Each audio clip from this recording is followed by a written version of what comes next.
Hello all and welcome.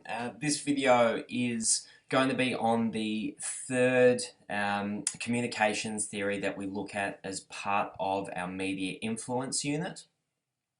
Um, Please feel free to pause, replay, go back, revisit this video as you see fit, but I'm going to run through each of these elements as quickly as possible.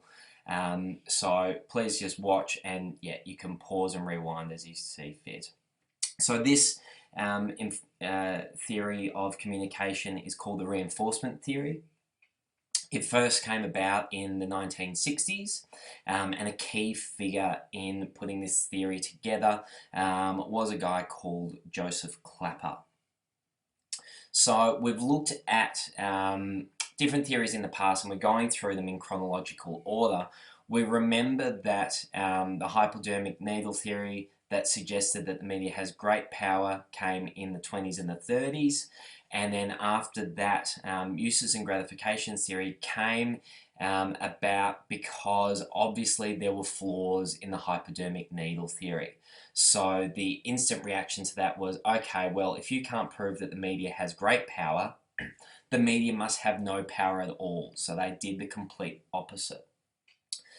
Joseph Klapper looked at the uses and gratifications theory and again saw that there were some flaws in that. And to his mind, well, actually, there must be some sort of influence that the media has, but perhaps it's not as great as the bullet theory, but it certainly doesn't have audiences as powerful as what the uses and gratifications theory suggests. So he came up with a reinforcement theory as a response to both of these that obviously moves closer to the middle. So your base definition for this theory is that it suggests that the media has very little direct effect on audiences. The media only supports or reinforces audience opinion which is already shaped by influential socializing agents such as family, friends, school, and religion. So Klapper suggested that people are more shaped, their opinions and views are shaped by these factors down here, and the media just works as supporting pre-existing opinions. So he suggested that the media has a little power, but it can have some power when a new idea or concept is being presented. And we'll go over that in a bit more detail in a second. Klapper also suggests that the audience themselves are active, but they're active within a broader community. Okay, they're not individuals who just come to media and just absorb it. They are active in terms of socializing with friends, going to workplaces, going to church, and that's how their opinions are formed. So a bit of background on the theory. In 1960, Klapper wrote the influential book titled The Effects of Mass Communication. The title of this book was actually misleading because, unlike theories that existed prior, Klapper theorized that the media does not have a direct and powerful influence over audiences. Instead, he suggested that the media is a part of a range of social factors that shape a person's opinion. And in fact, the media is quite a small part compared to other factors. So family, friends, education, occupation, religion, and social class, you could also say things like culture and race, are far more influential in shaping an audience's opinion than the media is. However, Klapper did suggest that the media can have some influence in those situations where a new idea or issue is being presented to an audience where they don't have a pre-existing opinion on it. So if an audience sees something in the news that they haven't quite spoken about at school, or talked about with their families, then the media, if it's the first thing to expose an audience to this issue, then the media can have some influence on shaping their opinion. So here's a pictorial diagram of the actual model of the reinforcement theory. So at the heart of it, you have the audience, and then surrounding the audience, there's constant influences by all those things that appear in their lives. So family, friends, school, religion are just some examples of these, okay? And they're constantly shaping a person's opinion and their ideas, their attitudes, their beliefs. The media comes in as another one of these social influences. However, you can see here how the line actually dissipates when it comes to the audience. This is because Klapper didn't actually see the media as strong an influence as these other factors. But what you can see here in this semicircle was that the media actually supports what school and what religion and peers and family already influence the audience to think. Okay, so it's kind of this protective, supportive barrier that the media helps these other social agents to affect our opinion. You'll notice that with this theory, unlike the previous two theories that we saw, it's not a chronological step-by-step left-to-right type model. Instead, Klapper suggests that we are constantly being influenced by a range of these factors, and the media is always present to support them. Okay, so it's not a step-by-step process, but something that is always happening to us. So here's an example of reinforcement theory in practice. This clip that we're about to watch is from Gogglebox Australia and is a range of different people watching highway patrol. And what I want you to note when we're actually looking at this is the varying opinions and attitudes towards the police as well as to the driver. And you will see that as people are watching this media product, they already have their own ideas, their own attitudes and beliefs, and nothing that the media will do actually changes that. They read their own things into it and they see what they already believe. So let's have a watch. On Tuesday night, a show particularly relevant to parents Lee and Keith was on 7 Mate. Cool. Yes! Highway Patrol. Police have set up in a 50km/h zone. 68, 69. Do you reckon he was waiting for someone to hit 69 so he could be like, this would be funny? It's 19, mate. It's not exactly a murder. Why would it be funny? Don't. Constable Jackie Cavell gets out to see what the driver has to say for himself. He's a red P-plater. P-plater in a convertible. P-plater. P-plater.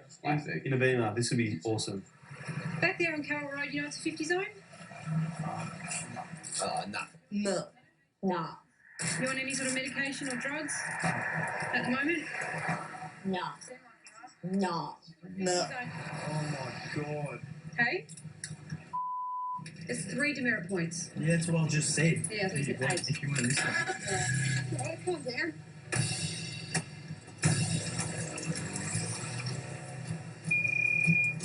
You're up to 59 again. Go again. Go and get it. That's He great. was waiting there ready. Yeah, what's that? Oh, that's a bit rough. That's entrapment. Something I would do. Oh, Come on, stop. You've just been spoken to about speeding, and then you speed off again. I'm not trying to break the road with this. I was just having a shit day, man. You are having a stinker. If I get another ticket, I think I'm going to lose it. Give him another ticket. double or nothing. Good, the little bastard. Yeah. Flog him. Pull his pants down and smack him. Here we go. It's a further ticket for speeding. Are you serious? Am I serious? I'm deadly serious. Changed the driver's attitude. Suck eggs. That's bad. But has the second ticket changed the driver's attitude? Nah. Drive carefully. Is he going to speed off again? Go, do it. Come on, man. Please, do something stupid.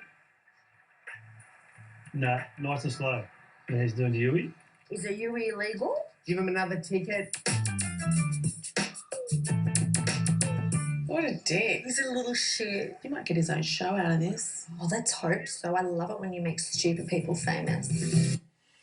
Okay, so we saw here most people, as soon as they saw that it was a P player, had already decided that the guy was guilty.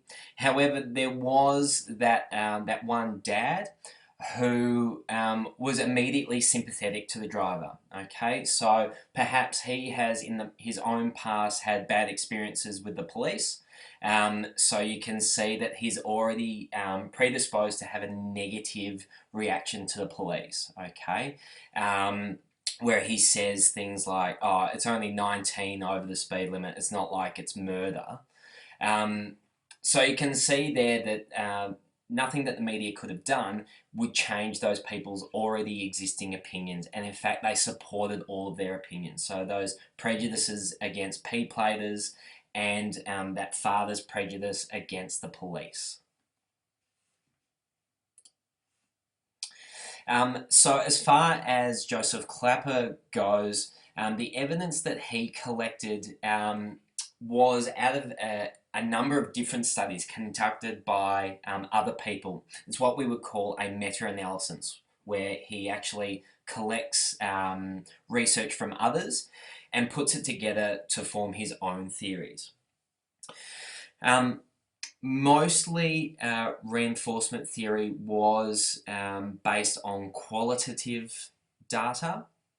So that means extended interviews or back and forth discussions, some surveys, not just numbers, not just counting, not just quantitative data. Some of these studies as well were longitudinal, so they were taken over a long period of time. One of the studies cited by Klapper was a 1948 study into political election voting. So Klapper himself investigated an election back then, but considering we've just had a federal election, some of you in this class will have voted in our federal election.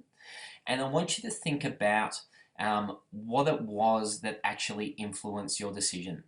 What made you actually vote for the party that you voted for?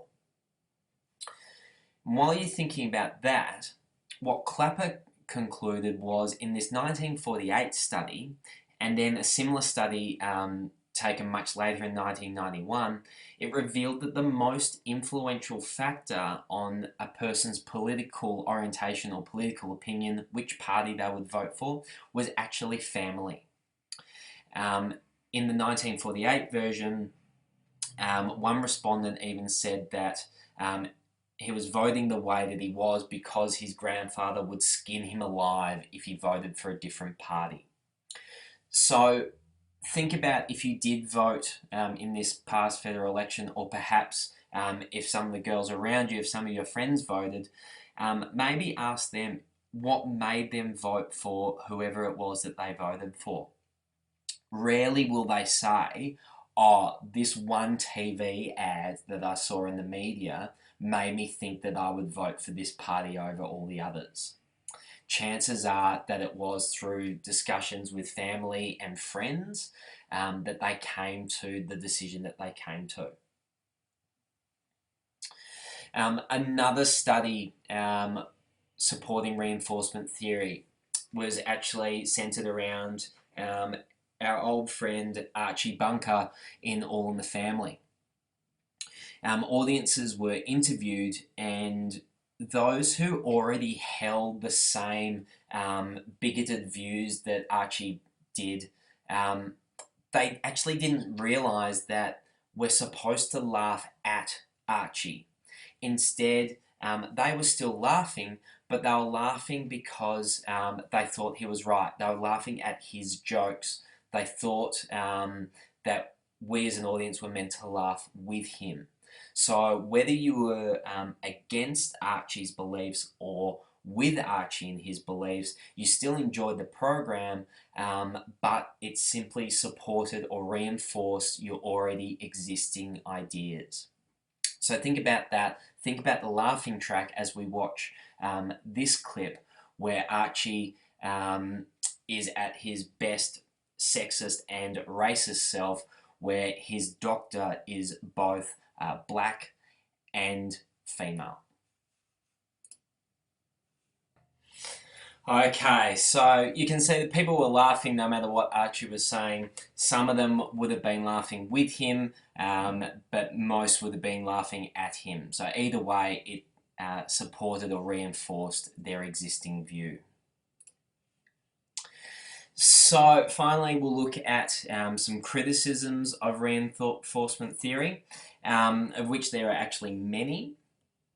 One of the first is that the theory itself fails to answer the question of, okay, so you're saying that we get our opinions from our social circle. Fine, I understand that.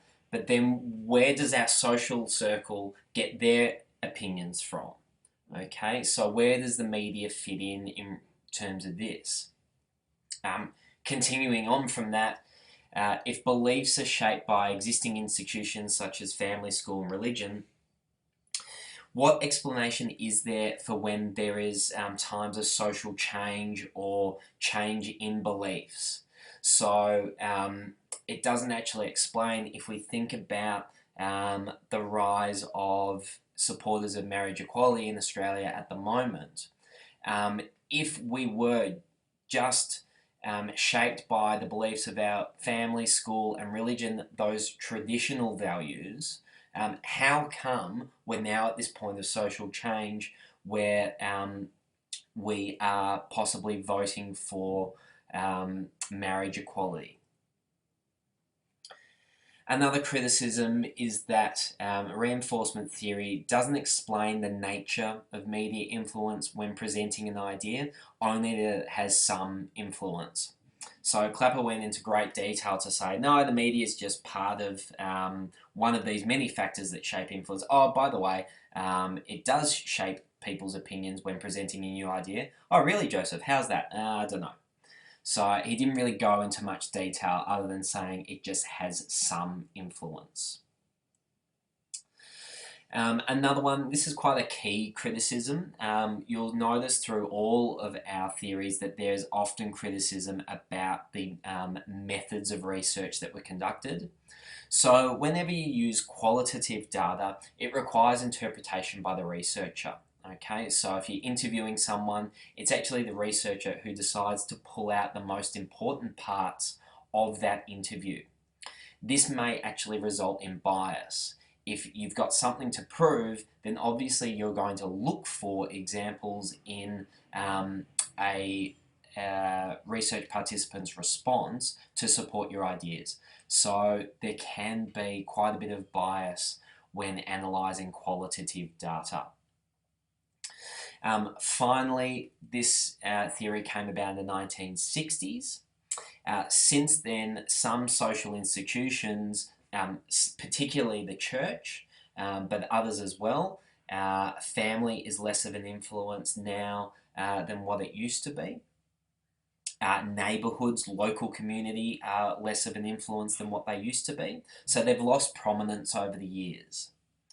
On the flip side, media has actually gained some prominence, okay? We're comparing a time where there was no social media, where people weren't constantly plugged into the internet, could access any information that they wanted, could research anything that they wanted. So it does make more sense in the 1960s context that family, friends, school, and religion had more of an influence than what the media did. But now we tend to have more media exposure. So it doesn't quite add up in today's society. So they're your criticisms of the reinforcement theory. To get some more information on this and to apply some of the knowledge from this video, I encourage you to please read pages 134 to 135 of your Heinemann Media textbook. and complete the learning activities 1, 2 and 4 on page 135 that relates to the reinforcement theory. Thanks for watching. Please feel free to revisit this video, replay the important parts, perhaps use it as religion, and I will see you all very soon. Thank you.